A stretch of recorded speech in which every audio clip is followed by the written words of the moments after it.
Something happened on a battlefield in the Kharkiv region of Ukraine that has no precedent in the entire recorded history of human warfare, and the full weight of what it means for this conflict, for the future of war itself, and for the rapidly accelerating collapse of everything Vladimir Putin thought he was building when he launched his invasion 4 years ago, is still reverberating through military establishments, defense ministries, and strategic planning offices on every continent.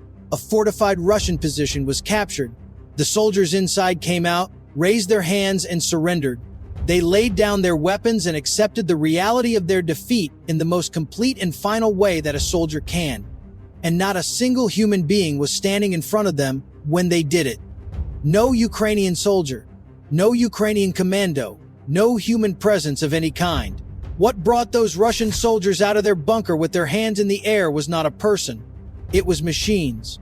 Kamikaze ground robots and FPV drones advanced on the position with the kind of relentless, tireless, emotionless purpose that only machines can bring to bear. And the Russian soldiers inside faced a choice so simple and so brutal that it required no elaborate calculation. Stay inside and be destroyed by things that feel nothing and stop for nothing, or come out and surrender to an enemy that for the first time in the history of armed conflict had no human face. They came out. 0 infantry on the Ukrainian side. 0 casualties. A first in the history of warfare, and the opening chapter of a revolution that is rewriting every assumption about what war is, how it is fought, and which side in this conflict has any realistic path to the outcome it is fighting for. Volodymyr Zelensky announced this milestone on April 13, 2026, on Defense Industry Workers' Day, and the choice of that specific occasion was not accidental or ceremonially convenient. It was a deliberate and carefully considered message about where Ukraine's real military power actually comes from. Not from the soldiers on the front lines alone, as brave and as essential as they are, but from the engineers, the programmers, the manufacturers, and the entrepreneurs who have spent 4 years building the technological ecosystem that made a 0 casualty capture of a fortified enemy position possible. Zelensky provided numbers that give the full operational context for what the Kharkiv operation represented. In the 3 months preceding his announcement, Ukraine's unmanned systems had carried out more than 22,000 missions on the front.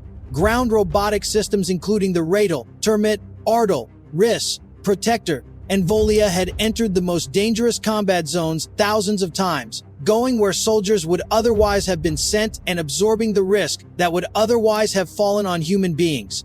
Every one of those 22,000 missions was a Ukrainian life that was not risked. Every one of those missions was a machine doing what a soldier used to have to do, and the cumulative effect of that substitution is now visible in casualty figures, in territorial outcomes, and in the faces of Russian soldiers choosing surrender over destruction at the hands of something that cannot be reasoned with, bargained with, or frightened. The psychological dimension of what Ukraine has created deserves to be understood as clearly as the physical and operational dimensions, because in some ways the psychological impact may be the most strategically consequential of all. There is a specific and particular kind of fear that comes from knowing a machine is hunting you, and it is fundamentally different from, and in important ways more devastating than the fear of human enemies. A human enemy gets tired. A human enemy feels fear. A human enemy can be negotiated with, can make mistakes born of stress and exhaustion, can be persuaded or deceived or outlasted. A machine does none of those things. It does not tire at 3 in the morning when the human inside the bunker is finally allowing himself to believe that tonight might be quiet. It does not hesitate at the critical moment. It executes its programming until it is destroyed or until its target is destroyed. And that quality of absolute mechanical persistence creates a psychological pressure on the human beings in its path that conventional military psychology has no established framework for managing. News of what happened in Kharkiv spread instantly through the telegram channels that Russian frontline soldiers used to communicate, and every Russian soldier who read that report now knows that a robot could be coming for his bunker. Not might be, could be, at any hour, in any weather, without warning and without the human signatures that soldiers have spent millennia learning to detect and respond to. That knowledge saturates the entire front with a new and deeply unsettling uncertainty that no amount of Russian propaganda or officer-imposed discipline can fully neutralize. To understand how Ukraine arrived at this moment, you need to trace a trajectory of technological development that is genuinely unprecedented in its speed and completeness. When Russia launched its full-scale invasion in 2022, the Ukrainian military was conducting reconnaissance with commercial quadcopters purchased off the shelf and pressed into service because nothing else was available. There was no drone warfare doctrine. There were no domestically produced armed unmanned systems worth speaking of. 4 years later, Ukraine is producing millions of FPV drones annually, with the 2026 target exceeding 7 million unmanned systems across air, ground, and maritime categories. In 2024 alone, approximately 2 million drones were produced, with 96% manufactured domestically. The transformation from an army doing reconnaissance with consumer drones to a nation producing its own interceptors, its own kamikaze ground robots, and its own AI-guided swarm systems in 4 years is a speed of military technological evolution that has no parallel anywhere in the history of warfare. It happened because Ukraine had no choice, because necessity drove innovation at a pace that peacetime defense procurement processes are structurally incapable of matching, and because the civilian technology sector was integrated into the war effort in a way that brought the speed and creativity of private enterprise to bear on military problems that state-owned defense industries solve slowly and expensively. The diversity of systems Ukraine has fielded is itself a strategic weapon. FPV kamikaze drones controlled through virtual reality goggles have revolutionized the destruction of tanks and fortified positions. Fiber optic cable-guided models have rendered Russia's electronic warfare jamming irrelevant because a drone guided by a physical cable cannot be jammed by any electromagnetic interference. Interceptor drones like the Stria and Sting were purpose-built to hunt Russian Shah drones in flight, achieving speeds exceeding 400 kilometers per hour, with AI guidance that makes them cheaper and more scalable than expensive air defense missiles. And running through all of these systems is an accelerating integration of artificial intelligence that is changing what drones fundamentally are. These are no longer simply remotely piloted vehicles requiring a human operator to engage every target manually. AI-based autonomous target recognition allows drones to find their own targets and lock on independently, presenting the operator only with a final fire approval decision. Swarm coordination allows dozens of drones to attack the same target simultaneously from different angles, creating an attack geometry that conventional point defense systems simply were not designed to defeat. The ground dimension of Ukraine's robotic revolution is where the Kharkiv operation's full significance becomes clear. Ground robotic systems operate in two categories. The logistics category includes platforms like the Termit, which carries supplies to frontline positions and evacuates wounded soldiers without requiring human carriers to enter kill zones. Casualty evacuation has historically been one of the most dangerous tasks in ground combat. Ukraine has handed that mission to robots. The assault category includes platforms like the Radel, Anubis, and Seth-X, equipped with machine guns or explosive payloads and entering direct combat against fortified positions. The Kharkiv operation combined FPV drones applying pressure from above with kamikaze ground robots closing on the position at ground level, creating a combined assault that gave Russian soldiers inside no direction from which relief might come, and no safe option except surrender. Ground robot production increased by 488% in 2025. The 2026 production target is 30,000 ground robotic systems. 30,000 robots that do not die, do not desert, do not experience morale collapse, do not demand salaries, and are ready for combat the moment they leave the factory. Russia needs months to train 30,000 soldiers. Ukraine needs weeks to produce 30,000 robots.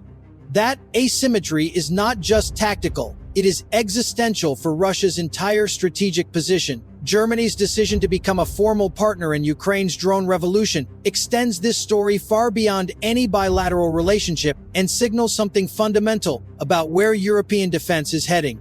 The agreement signed in Berlin between Zelensky and Chancellor Friedrich Merz on April 14th and 15th is not a conventional arms supply deal.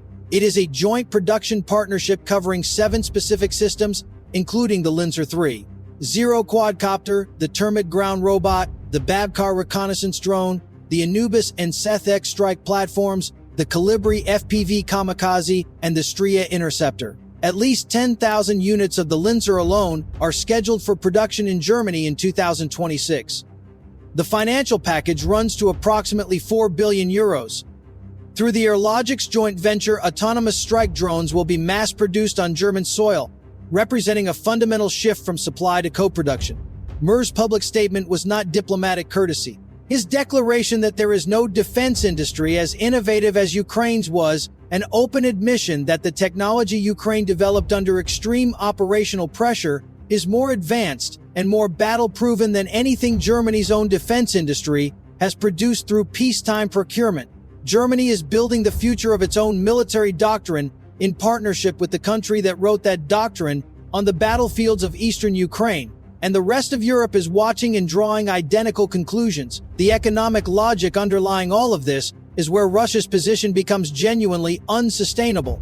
An FPV drone costs a few $100s. The full cost of training, equipping, paying, and eventually compensating the family of a frontline soldier runs to tens of thousands. Every time Russia loses a soldier, it pays that full cost. Every time Ukraine loses a drone, it places a production order for a few $100s. Russia is burning through approximately 30,000 soldiers every month. Ukraine is replacing its losses with machines produced in the millions annually at a fraction of the human cost. One side is consuming its most irreplaceable asset at a rate no demographic base can sustain indefinitely. The other has found a way to substitute cheap, rapidly produced machines for that irreplaceable asset and is getting better at that substitution every single month. History has a consistent answer for which model wins when these two approaches are sustained over time, and Russia is on the wrong side of that answer with no realistic path to changing sides. What Russian soldiers surrendering to robots in Kharkiv ultimately proved is something military theorists argued about in the abstract for years, and that Ukraine has now demonstrated in the most irreversible way possible. The old rules of war are no longer valid. Taking a fortified position no longer requires infantry assault. Manpower advantage no longer translates automatically into battlefield advantage. The side with more soldiers will not outlast the side with fewer when the side with fewer has replaced missing humans with machines that fight without fear, without fatigue, and without the psychological vulnerabilities every soldier carries into combat. Zelensky said it plainly. The future is already here on the front, and Ukraine is building it. Russian soldiers who surrendered to robots did not just lose one position. They proved that the war Putin launched, the war built entirely on the premise that Russian manpower would eventually overwhelm Ukrainian resistance, was already over before those hands went up. The machines made certain of it.